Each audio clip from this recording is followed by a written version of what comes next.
आकांक्षा और आप देख रहे हैं 4 PM न्यूज नेटवर्क। वक्त हो चुका है न्यूज बुलेटिन का, तो चलिए शुरुआत करते हैं इस वक्त की बड़ी खबरों के साथ।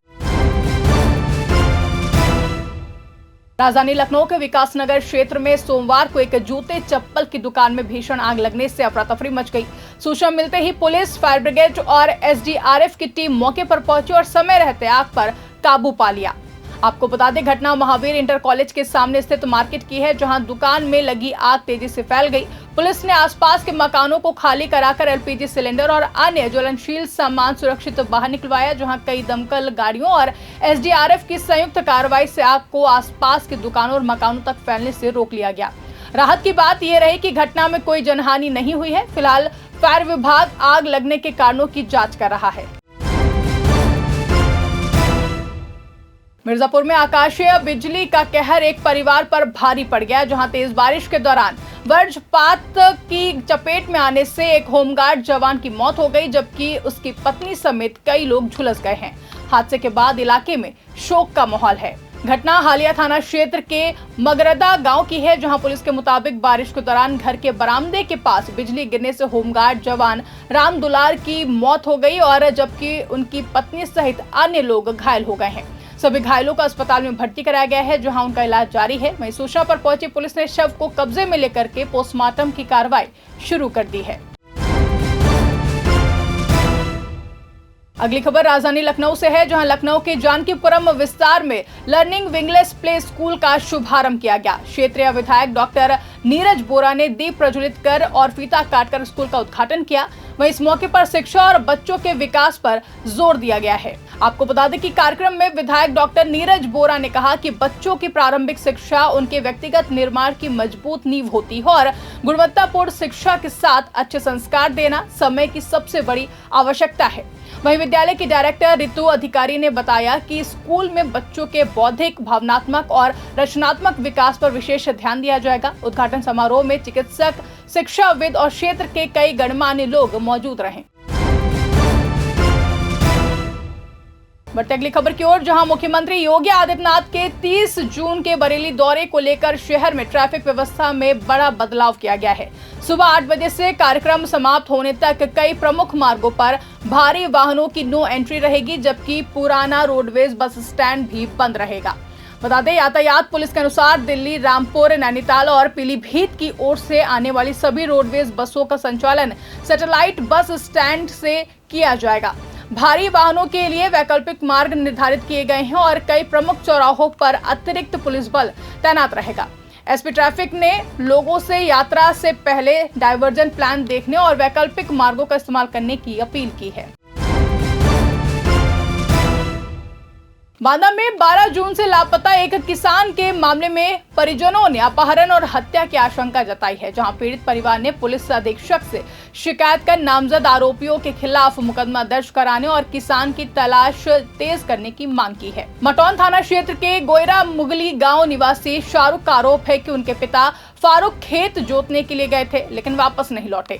खेत में ट्रैक्टर मिला, जबकि किसान का अब तक कोई भी सुराग नहीं पता चल सका है। वहीं परिजनों का कहना है कि पहले से धमकी देने वाले कुछ लोगों ने उनका अपहरण कर हत्या कर दी है। वहीं शिकायत के बाद थाना पुलिस द्वारा FIR दर्ज न किए जाने का भी आरोप लगाया गया है। फिलहाल पुलिस से मामले में कार्रवाई की मांग की गई है।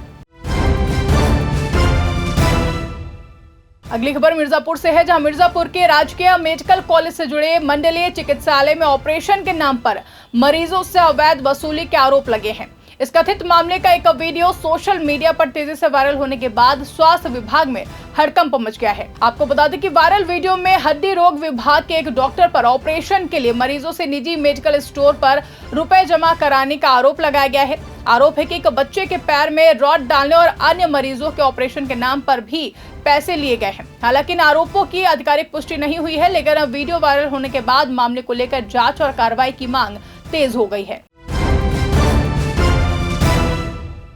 लखीमपुर खीरी के ताइक्वांडो खिलाड़ी स्वरित तिवारी ने अंतर्राष्ट्रीय स्तर पर शानदार सफलता हासिल की है, जहां गोवा में आयोजित 9वीं Asia cup open international taekwondo championship में उन्होंने स्वर्ण पदक जीतकर देश और जिले का नाम रोशन किया है। गोवा के पेडम इंडोर स्टेडियम में आयोजित प्रतियोगिता में 26 देशों के खिलाड़ियों ने हिस्सा लिया, जहां 58 किलोग्राम सीनियर वर्ग में स्वरित तिवारी ने बेहतरीन प्रदर्शन करते हुए गोल्ड मेडल अपने नाम किया है। उनकी इस उपलब्धि पर खेल प्रेमियों और जनपद वासियों में खुशी का माहौल है।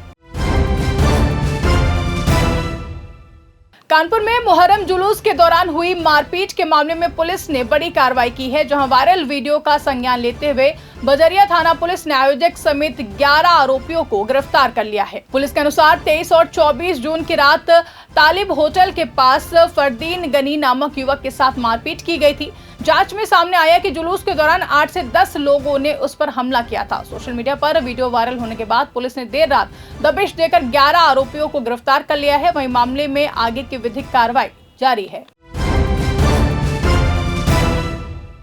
सीतापुर में लापता 40 वर्षीय व्यक्ति का शव गांव के बाहर पेड़ से फांसी के फंदे पर लटका मिलने से सनसनी फैल गई है, जहां सूचना मिलते ही पुलिस मौके पर पहुंची और शव को पोस्टमार्टम के लिए भेजकर मामले की जांच शुरू कर दी है। आपको बता दें कि मामला संतना थाना क्षेत्र के कुर्सी मजरा रामपुर गांव का है, जहां परिजनों ने 3 लोगों पर प्रताड़ित कर आत्महत्या के लिए मजबूर करने का आरोप लगाया है। बताया जा रहा है कि मृतक के बेटे पर एक युवती को भगाने का आरोप था। इसके बाद परिवार पर दबाव बनाया जा रहा था। फिलहाल पुलिस सभी पहलुओं की जांच कर रही है और फरार युवक और युवती की तलाश भी जारी है।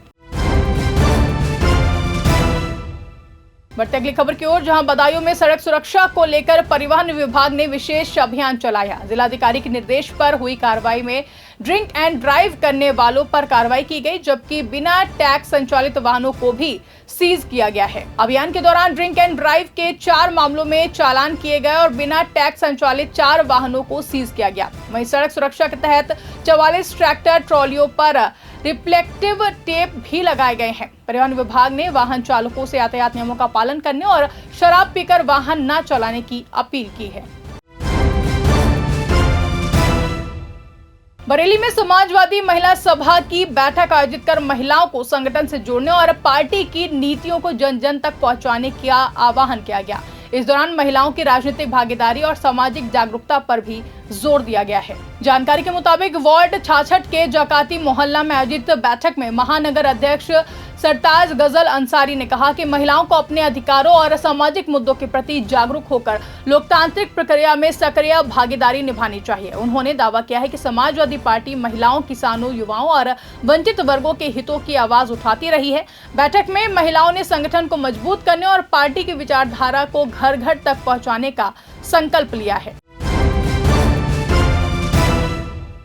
मिर्जापुर में पूर्व कैबिनेट मंत्री स्वामी प्रसाद मौर्य के खिलाफ कार्रवाई की मांग को लेकर पुलिस को तहरीर दी गई है, जहां शिकायत में उन पर धार्मिक भावनाएं आहत करने का आरोप लगाया गया है। वहीं पुलिस ने तहरीर लेकर मामले की जांच शुरू कर दी है। देहात कोतवाली में श्री राष्ट्रीय राजपूत करनी सेना के पदाधिकारियों ने तहरीर देकर आरोप लगाया है कि स्वामी प्रसाद मौर्य ने भगवान श्री राम और भगवान हनुमान को लेकर आपत्तिजनक टिप्पणी की है, जिससे धार्मिक भावनाएं आहत हुई हैं। संगठन ने उनके खिलाफ सख्त कानूनी कार्रवाई की मांग की है। फिलहाल पुलिस ने तहरीर प्राप्त कर मामले की जांच शुरू कर दी है। कानपुर देहात में तेज रफ्तार मिट्टी से लदे डंपर की चपेट में आने से एक महिला की दर्दनाक मौत हो गई है, जहां हादसे के बाद मौके पर अफरा तफरी मच गई। वहीं पुलिस ने शव को कब्जे में लेकर के जांच शुरू कर दी है। बता दें, घटना अकबरपुर कोतवाली क्षेत्र में जिला अस्पताल के पास की है, जहां बताया जा रहा है कि मिट्टी से लदे तेज रफ्तार डंपर ने महिला को कुचल दिया, जिससे उसकी मौके पर ही मौत हो गई है। घटना के बाद क्षेत्र में अवैध खनन और ओवरलोड वाहनों के संचालन को लेकर सवाल उठ रहे हैं। हालांकि खनन से जुड़े राजनीतिक संरक्षण और अन्य आरोपों की स्वतंत्र पुष्टि नहीं हुई है। वहीं पुलिस मामले की जांच में जुटी हुई है। सीतापुर के प्रसिद्ध बाबा वंशाराम मंदिर में जेठ पूर्णिमा मेले के दौरान 2 महिलाओं से छिनैती की वारदात सामने आई है, जहां भीड़ का फायदा उठाकर के उचक्कों ने दोनों महिलाओं के मंगलसूत्र के सोने के पेंडेंट छीन लिए, जहां घटना के बाद श्रद्धालुओं में नाराजगी है। मामला बिस्वा कोतवाली क्षेत्र के बाबा वंशाराम मंदिर का है, जहां एक महिला पूजा अर्चना के दौरान जबकि दूसरी अपनी बेटी के मुंडन संस्कार के समय छिनैती का शिकार हुई है। सूचना पर पहुंची पुलिस ने मौके पर जांच की और मंदिर परिसर के सीसीटीवी फुटेज खंगालने शुरू कर दिए हैं। फिलहाल पुलिस का कहना है कि तहरीर मिलने पर मुकदमा दर्ज कर आगे की कार्रवाई की जाएगी। अगली खबर उन्नाव से है, जहां हसनगंज कोतवाली क्षेत्र में शराब पीकर गाली गलौज का विरोध करने पर 3 लोगों पर जानलेवा हमला किए जाने का आरोप है। घायलों को गंभीर हालत में जिला अस्पताल रेफर कर दिया गया है। वहीं पीड़ित ने पुलिस से कार्रवाई की मांग की है। मामला अहमदपुर टिकटोली गांव का है, जहां आरोप है कि आधा दर्जन लोग घर में घुस आए और धारदार हथियार से हमला कर 3 लोगों को गंभीर रूप से घायल कर दिया। घायलों को पहले सीएचसी ले जाया गया, जहां से हालत गंभीर होने पर जिला अस्पताल रेफर कर दिया गया। वहीं पीड़ित का आरोप है कि तहरीर देने के बावजूद अब तक एफआईआर दर्ज नहीं हुई है, जबकि आरोपी लगातार धमकी दे रहे हैं। उन्नाव में निजी भूमि पर जबरन खड़ंजा बिछाए जाने का मामला सामने आया है, जहां एक भूतपूर्व सैनिक ने ग्राम प्रधान समेत 4 लोगों पर आरोप लगाते हुए जिलाधिकारी से निष्पक्ष जांच और कार्रवाई की मांग की है। बता दें, मामला बिहार थाना क्षेत्र के लोची खेड़ा गांव का है, जहां शिकायतकर्ता का आरोप है कि पूर्व राजस्व जांच में दूसरे मार्ग से रास्ता बनाने के निर्देश दिए गए थे, लेकिन उन्हें नजरअंदाज कर उनकी भूमि पर निर्माण करा दिया गया है। पीड़ित ने यह भी आरोप लगाया कि थाने में शिकायत देने के बावजूद अब तक कोई भी कार्रवाई नहीं हुई है। उन्होंने अवैध निर्माण हटाने और आरोपियों के खिलाफ मुकदमा दर्ज करने की मांग की है। उन्नाव में तेज रफ्तार डंपर की टक्कर से एक दर्दनाक हादसा हो गया है, जहां हादसे में बाइक चला रही किशोरी की मौके पर ही मौत हो गई, जबकि पीछे बैठी उसकी मौसी गंभीर रूप से घायल हो गई हैं। बता दें, घटना पूर्वा कोतवाली क्षेत्र के खिन्नी मोड़ के पास हुई है, जहां बताया जा रहा है कि दोनों रिश्तेदार की शादी के लिए कपड़े खरीदने बाजार जा रही थी, तभी तेज रफ्तार डंपर ने उनकी बाइक को टक्कर मार दी। सूचना पर पहुंची पुलिस ने घायल को अस्पताल भेजा और शव को कब्जे में लेकर पोस्टमार्टम के लिए भेज दिया और मामले की जांच शुरू कर दी है। फिलहाल के लिए बुलेटिन में बस इतना ही। देश और दुनिया से जुड़ी ऐसी ही तमाम बड़ी खबरों के लिए आप बने रहिए और देखते रहिए 4PM न्यूज नेटवर्क।